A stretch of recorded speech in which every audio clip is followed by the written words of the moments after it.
So, last week the iPhone 14 came out, but I wasn't interested in the phone, it was the camera that I was really intrigued in, and that's what I'm using for this entire video, the iPhone 14 Pro.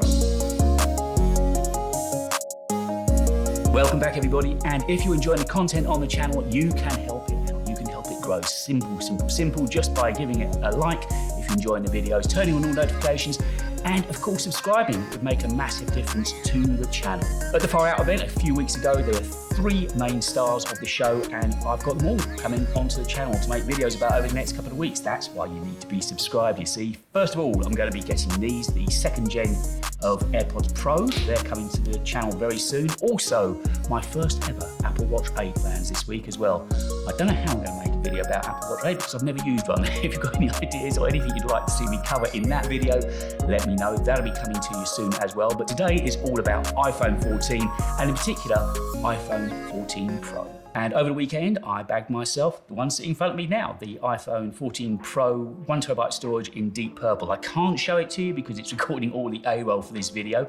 I'm shooting this video directly out of the camera app in ProRes 4K at 24 FPS, and then I'll take it into Adobe's Premiere Pro for editing afterwards. And we're going to be talking about all of the various video settings that are on this phone and why I'm hoping that I've made the right choice. At the Far Out event, the one thing I didn't think I'd end up buying was the iPhone 14. And I'll tell you why. This channel's around about a year old now, and I've been looking at the quality of the video, which is okay, but all of it until that point had been shot on an iPhone 12. Not 12 Pro, just a bog standard 12. And I thought I needed to up the game a little bit. So I began looking at Canon cameras. I was very close to getting a DSLR. I think it was an R90 or R80 I was very close to buying.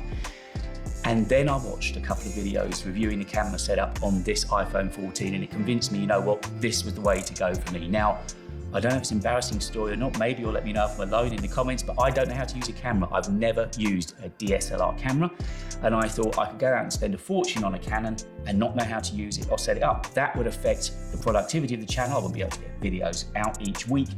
And then I just was worried about if I spent all that money and not getting the most out of it with no one here to help me.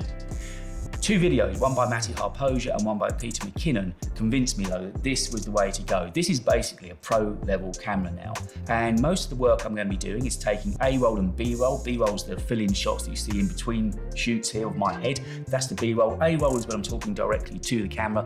And that is what I'm going to be using my camera for I would guess, most of its life. I'm not intending to suddenly become a photographer out in the wild taking all sorts of pictures. No, it's going to be studio based and predominantly for you guys here on YouTube. So I think this camera will do me fine. I'm shooting directly out of the native camera app.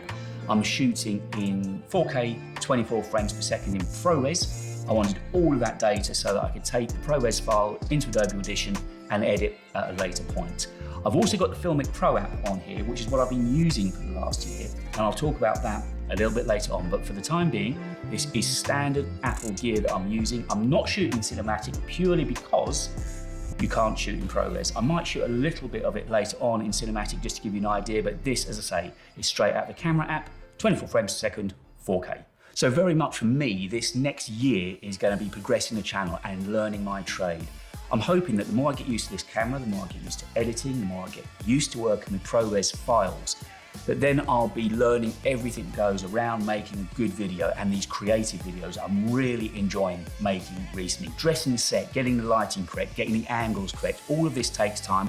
The thumbnails, believe it or not, take me a couple of hours to set up and shoot as well. But I'm loving the whole process, and I'll be using this camera for all of that, for thumbnails, A-roll and B-roll. So hopefully, some point in the future, I might end up getting myself a camera as well. But I think this next year is me going to be learning this camera, getting the most out of it, and just as I say, learning the trade. So you know that saying, snooze you lose? Well, it bit me hard last weekend, let me tell you. On Friday, when I was looking at the stores near to me, I could pick up the 14 Pro. No Pro Maxes, they're into October and November, but there's a 14 Pro with 512 gigs of storage. That is what I thought I needed. My old 12, iPhone 12, only had 256 gigs, and it's only around about half full. After 2 years, I've got a load, in fact 2 terabytes of iCloud storage, so everything's on there, as little as possible is on the phone. Anyway, came to Saturday morning, and that phone had gone. So the only model I could get was this one, which is 1 terabyte of storage, and that's not such bad news really. The same thing actually happened with my MacBook Pro. I didn't intend to get the 4 terabyte version. I was going to get the 2 terabyte version, but again, I couldn't get it. But the more storage, the better, right? It's convenient, it's on board, it works just fine. The way my workflow goes is as soon as I've shot these video files, which tend to be big.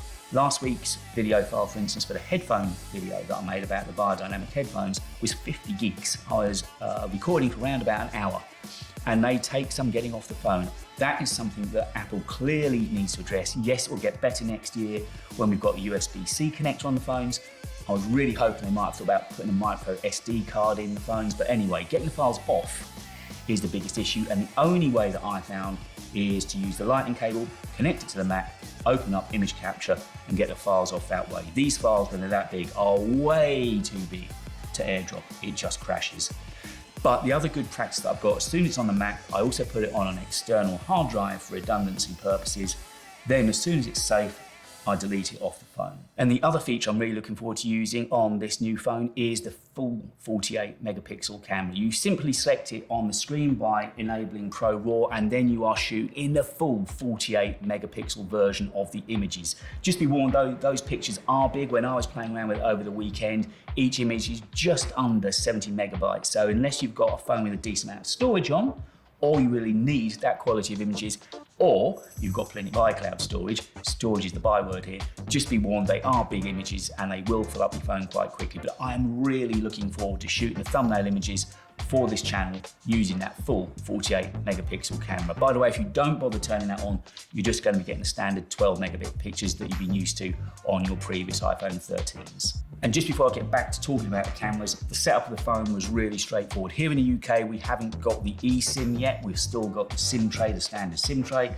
And pretty much, you know what it's like now, you just move your phone near and everything sets up pretty much straightforward. You still need all your passwords. I'm a big user of Keychain and that got me out of trouble. The one I've had the most trouble logging back into, funny enough, was YouTube. Oddly. But anyway, once I'd done all that on Sunday afternoon, I was ready to go with the phone. I spent the rest of Sunday just getting used to this camera, and that is what we're going to be finding out about now in the rest of this video. When you pick your phone up, there's a couple of things you might want to do in the camera app. Go into settings, camera, and then go to video recording. Set it to record at 24 FPS in 4K, and do the same also in cinematic. While there, you can now set that to 4K in 24 FPS, and also turn on the grids. The grids just appear on the screen. If you haven't used them before, they're basically this rule of thirds you may have heard about. It just helps you to set things up and get things framed correctly. Once those settings are done, you are ready to start using the camera. These phones, you know, they're getting better and better. They really are. They're coming very close to being full-blown cameras. And what really caught my imagination over the last few weeks is Marquez. He's just released a new channel called Autofocus, and the whole idea behind the channel is that he's reviewing cars, EVs, big passion of his. But he said from the very first video that he was going to be reviewing all of these cars using a smartphone. So far it's been an iPhone 13. I'm looking forward to this week's to see what he does with the iPhone 14 Pro. And the only thing that I'm not using at standard Apple here is the microphone. I've got a Rode mic, a shotgun mic just out of frame, and I've got a couple of studio lights around me as well. I'm recording on the Mac behind me, the audio, and I'll sync it in post. But other than that, all the images you're seeing certainly are directly out of the native camera app. As I say, shooting in ProRes, 4K, 24 FPS. Do you remember at the start of the video I talked about the FilmicPro app? It is brilliant. That enabled me over the course of the last year to shoot in 10-bit RAW. And it's a very, very powerful, great way of shooting video. Of course, I was always limited by the small sensor on that phone, so no matter how well the app worked or how much editing I did, there was still a much smaller sensor on that phone. And I'm hoping that I really notice a difference in video quality on this first video on the 14 Pro. But if you haven't checked out FilmicPro, I'll leave a link for it in the description of this video. It is superb. Once you've shot in 10-bit, you then download the Lux Pack from Filmic's website, and then in whatever editor you're using, Final Cut, in my case, Premiere Pro, you apply a LUT, you color grade, color correct, and you've got your file. Now again, that's some areas that I've made mistakes with over the course of the last year, learning to correct the color and so on. I haven't worked with ProRes files yet, but I had a play with them over the weekend, They look very similar, and I'm looking forward to working with these in post-production and seeing how easy they are just to color grade, color correct, and get ready for export. So wish me luck. With that 48 megapixel main camera and also way better low light facilities, and of course the fact that cinematic mode that we're going to be looking at in a few moments time, which now you can shoot in 4K HDR 24 frames per second, everything about these cameras on iPhone 14 Pro has been improved. In this particular video, I'm really focusing on the video cameras on the phone. So let's take a look at the other two options we've got, FilmicPro and also in cinematic mode. So this is something I'm really looking forward to seeing. And again, I won't know what this looks like until I'm in post and editing the video together. This is the first time I've ever used cinematic mode on any of my videos. I'm shooting at 24 frames per second and 4K, straight out the iPhone.